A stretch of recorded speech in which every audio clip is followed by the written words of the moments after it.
요한일서 4장 8절에 보면 우리가 잘 아는 고백이 있습니다. 사랑하지 아니하는 자는 하나님을 알지 못하니 이는 하나님은 사랑이심이니라. 아멘. 하나님은 사랑이십니다. 믿으시죠? 아멘. 그리고 삼위 하나님의 이러한 사랑으로 예수님께서 이 땅에 와 주셨습니다. 그리고 뿐만 아니라 이 땅에 오셔서 주님께서 보여주신 그 모습은 사랑이 정말 너무너무 많으셔서 마치 이제 태어난 지 얼마 안 되는 손녀, 손자, 손주들을 대하는 할아버지, 할머니들처럼 우리의 모든 것을, 우리의 전부를 다 받아주시고 용납해 주실 것만 같습니다. 그런데 사랑이 풍성하신, 사랑 그 자체이신 우리 주님도 분노하시는 경우가 있었습니다. 5절을 보시기 바랍니다. 누가는 그들의 마음이 완악함을 단식하사 노하심으로 그들을 둘러보시고 라고 예수님의 감정을 기록하고 있습니다. 이전 개역 한글 번역에서는 예수님께서 사람들의 마음이 완악함을 근심하사 그리고 노하심으로 저희를 둘러보셨다라고 번역을 했습니다. 조금의 차이는 있습니다만은 두 번역 다 공통적으로 예수님께서 노하셨다라는 사실에는 동의를 하였습니다. 예수님께서 회당에 들어가셨을 때에 한쪽 손에 마비 증세가 있는 한 사람이 거기에 있었습니다. 이때 마비되었다라는 단어를 문법적으로 따지면 선천적으로 마비가 된 채로 태어난 사람이 아니라 후천적으로 이 마비 증세가 나타난 사람인 듯합니다.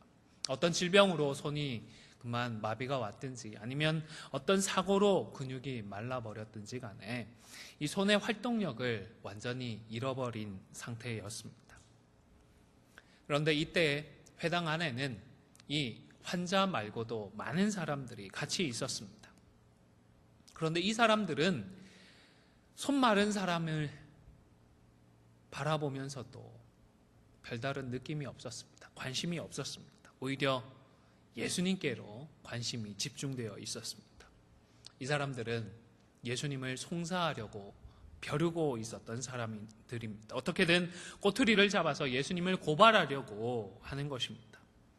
그리고 이런 사람들 한가운데에서 예수님은 오늘 기적을 행하셨습니다.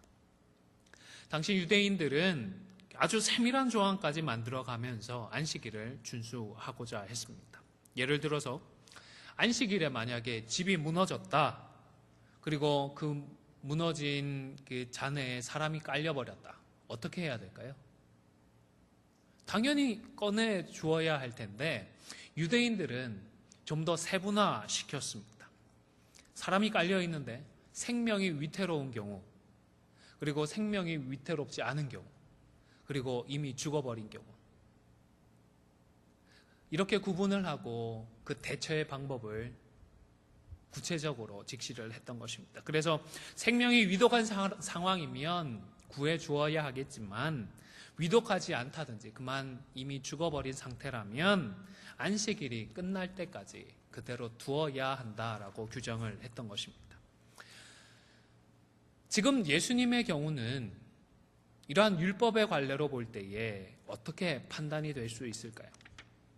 생명과는 별다른 관련이 없는 그런 케이스였습니다. 따라서 예수님의 기적은 좋은 의도로 하나님의 능력을 드러내 보인 일임에도 불구하고 안식일을 범한 것으로 정죄될 수가 있는 일이었던 것입니다. 그래서 6절을 보면 바리새인들의 즉각적인 반응이 소개됩니다. 6절에 보시면 바리새인들이 나가서 곧 헤롯 당과 함께 어떻게 하여 예수를 죽일까 의논했다 기록을 합니다.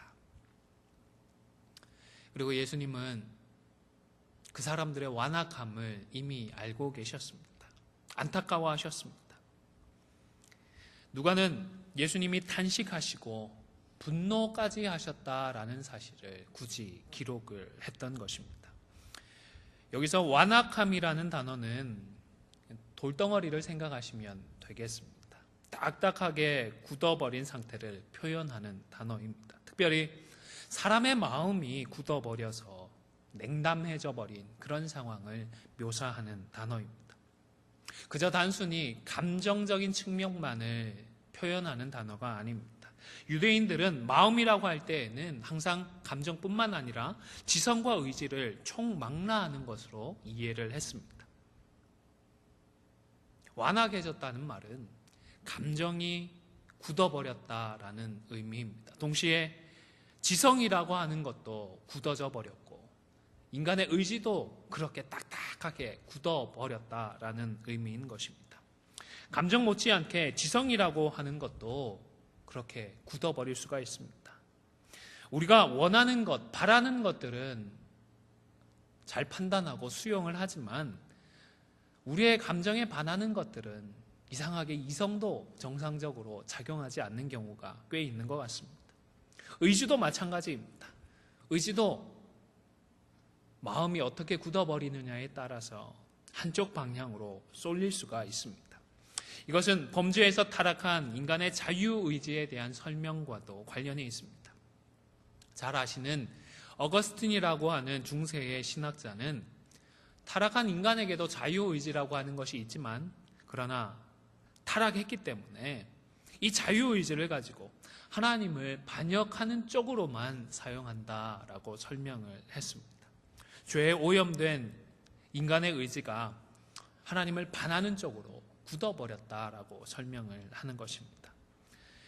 예수님은 사람의 전인적인 이 완악함에 대해서 오늘 탄식하시고 탄식하다 못해 분노하셨던 것입니다.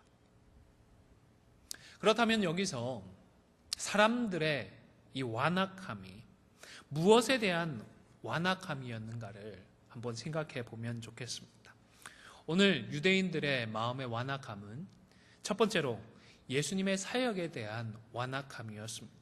본문을 보시면 예수님께서 어떤 능력과 어떤 의도를 가지고 기적을 행해 주시는가에 대해서는 이 사람들이 관심이 없었습니다.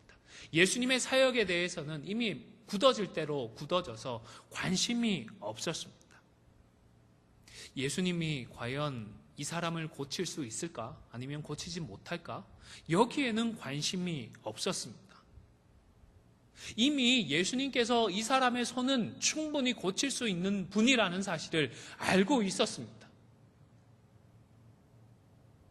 그리고 그들은 과연 이 사람이, 이 예수라는 사람이 안식일에 이 일을 행할까?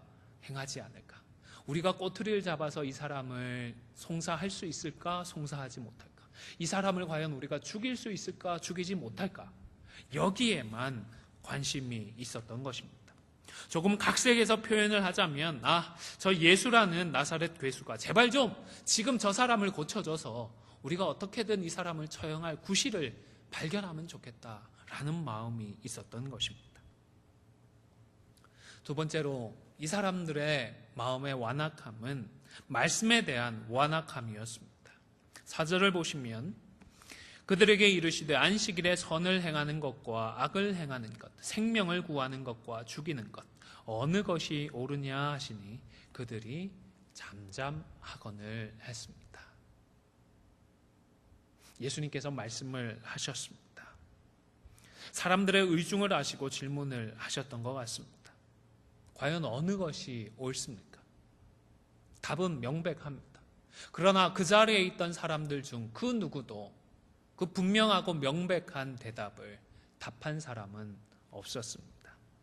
진리가 있지만 예수님의 말씀에 완악하여져서 거기에 대한 반응을 거부하고 있었던 것입니다.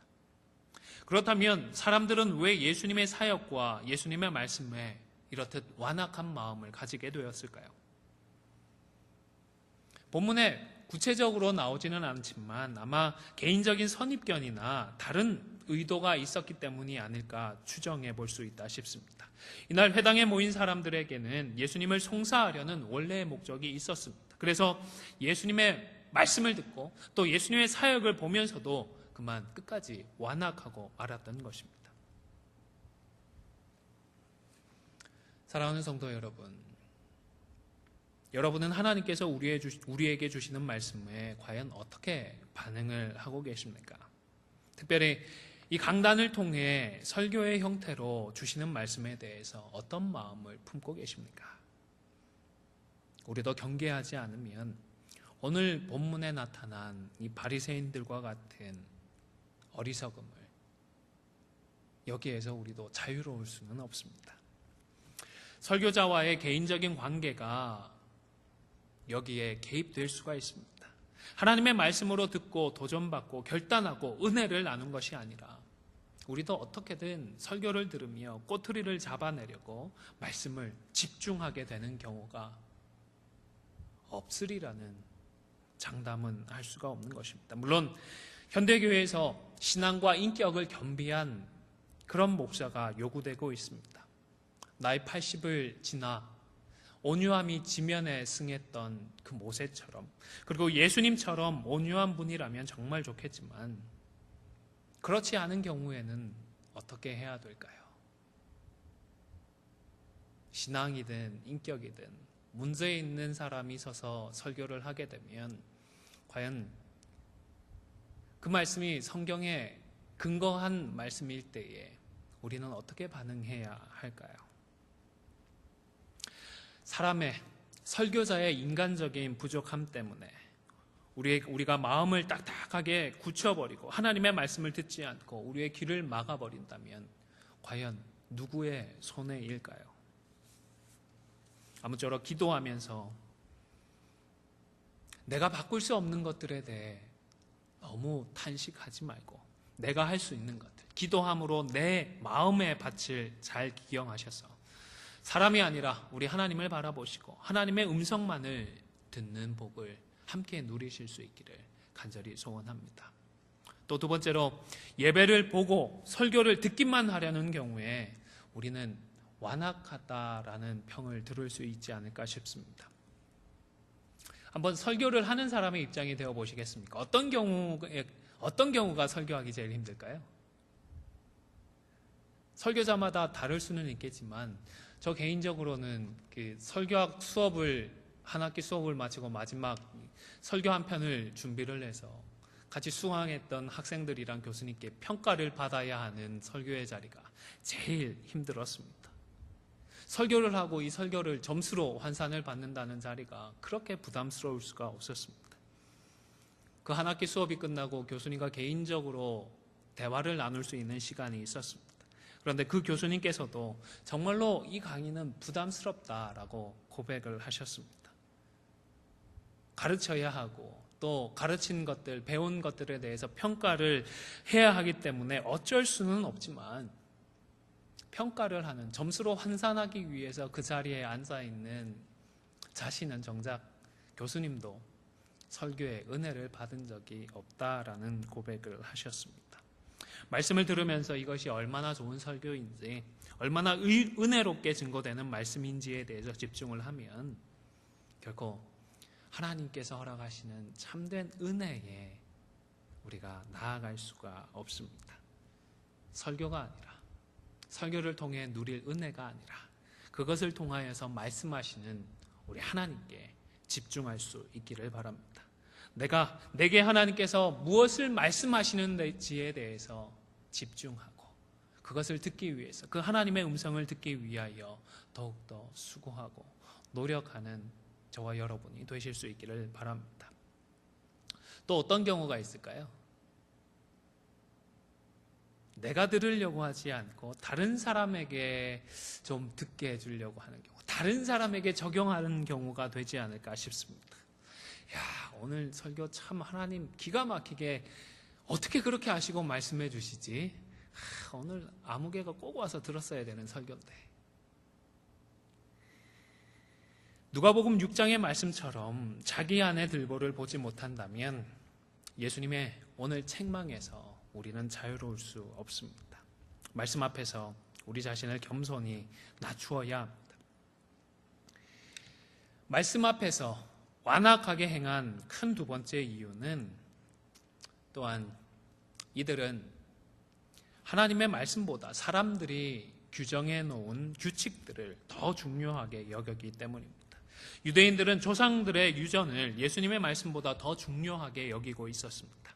예수님께서 모세의 율법에 비추어도 명백하게 옳은 말씀을 하셨지만 그들은 부정하고 함구하고 말았던 것입니다.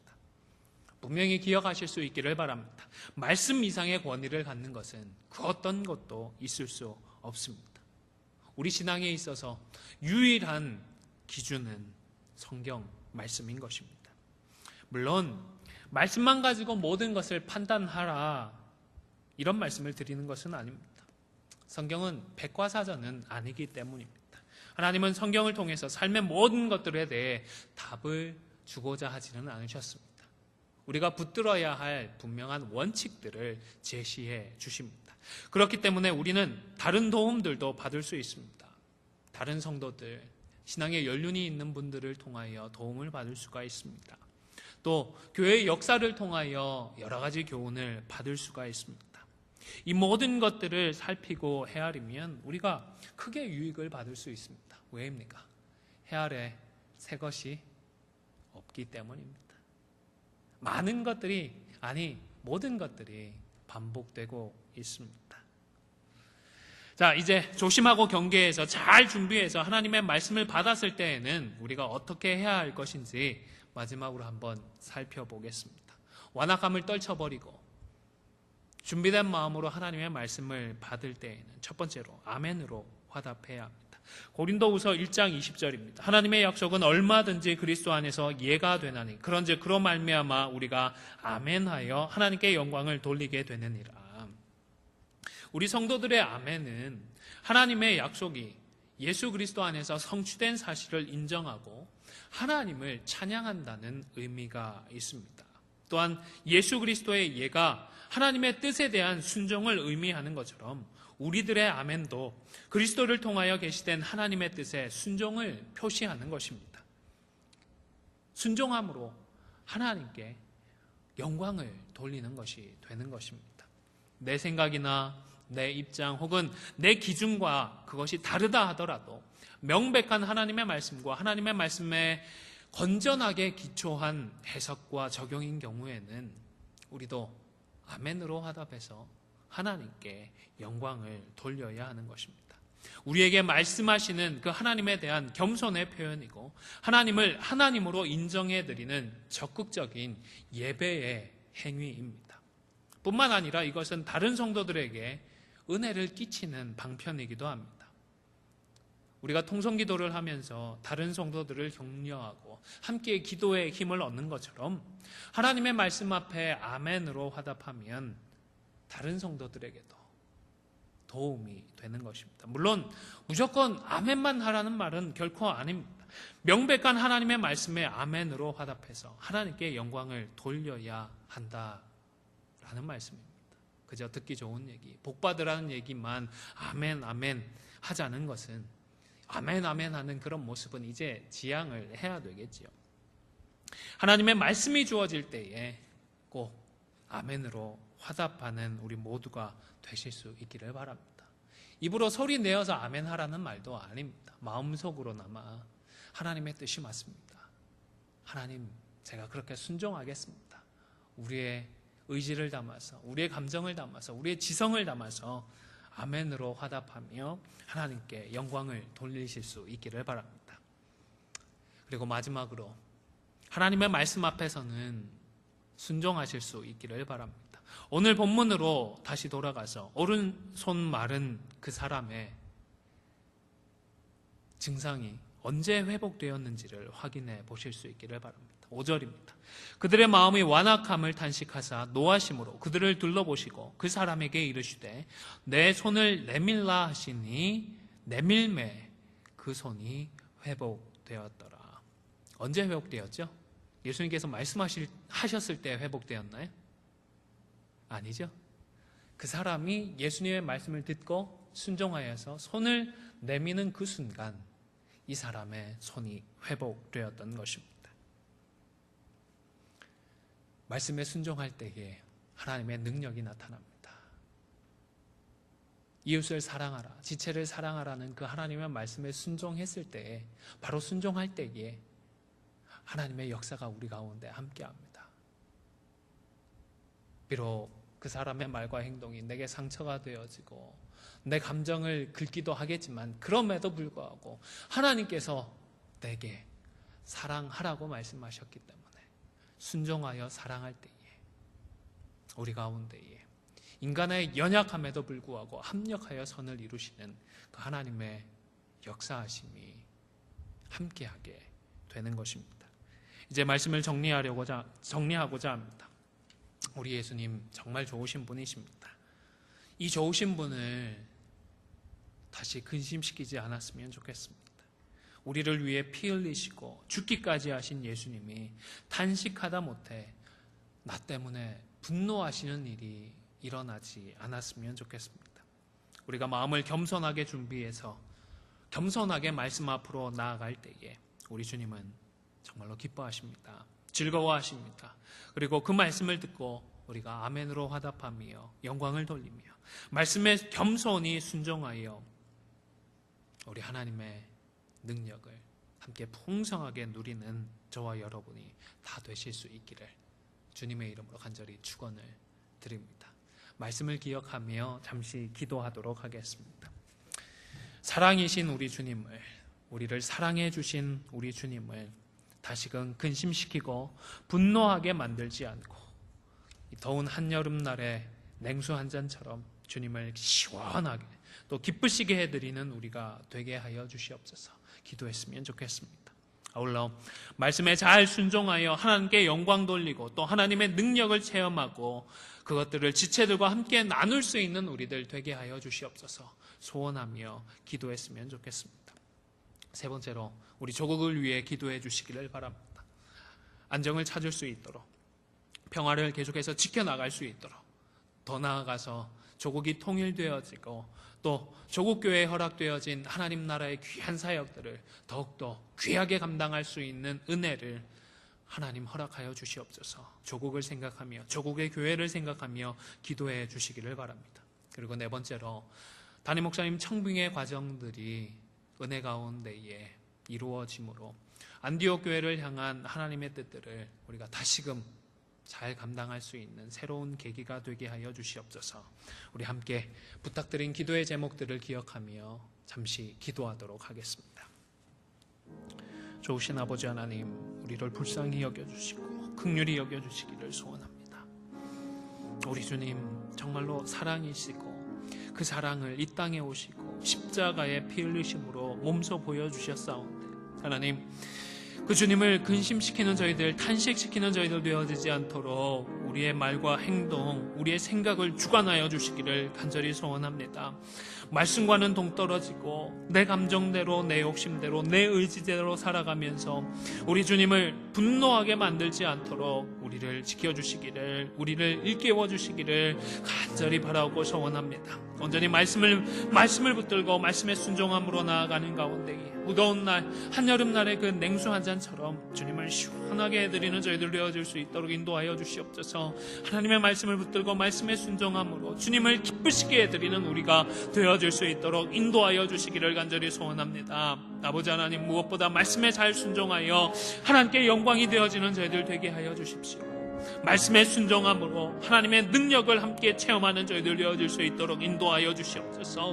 아버지 하나님, 머리로만 알고 행하지 않음으로 죽어있는 저희들이 아니라, 죽어있는 믿음을 가진 저희들이 아니라 온전히 그 말씀에 순종함으로 살아있는 믿음을 가진 자들로 하나님의 능력을 몸소 체험하며 그 은혜와 그 영광을, 그 감사를 지체들과 함께 나눌 수 있는 저희들 되어질 수 있도록 주님 인도하여 주시기를 간절히 소원합니다. 아버지 하나님, 뜨거운 조국을 위하여 기도합니다. 여러 가지로 불안하고 어지러운 상황들이 이어지고 있는 가운데 있습니다. 아버지 하나님, 불쌍히 여겨주시옵소서. 주님 지켜주시기를 간절히 바라고 소원하옵나이다. 안정을 다시금 회복시켜 주시며 평화를 지켜주시기를 간절히 바라고 소원하옵나이다. 더 나아가 조국의 통일을 허락하여 주시기를 간절히 바라고 소원합니다. 그리함으로 조국 교회가 아버지 하나님 열방을 향하여 아버지 하나님 선교의 사역들, 복음의 사역들을 더욱더 귀하게 감당할 수 있는 은혜를 허락하여 주시기를 간절히 바라고 소원하옵나이다. 아버지 하나님, 바라고 소원하옵기는 우리 안디옥 교회와 함께하여 주시옵소서.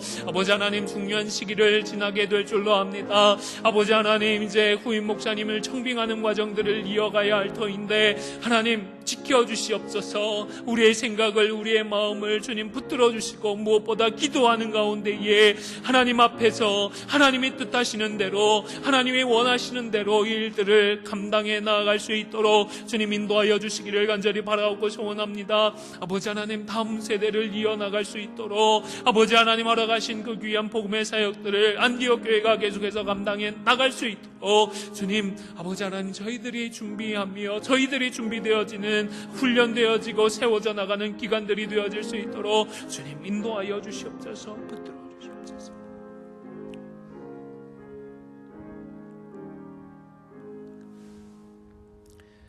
지금은 우리 주 예수 그리스도의 은혜와 아버지 하나님의 크신 사랑과 성령의 교통하심이 사랑이신 주님을 다시금 분노하게 만들지 않도록 주시는 말씀 앞에 겸손히 순종하고자 결단하는 우리 안디옥 교회 성도들 머리머리 위에, 그리고 우리 안디옥 교회 위에 지금부터 영원토록 항상 함께 있을지어다.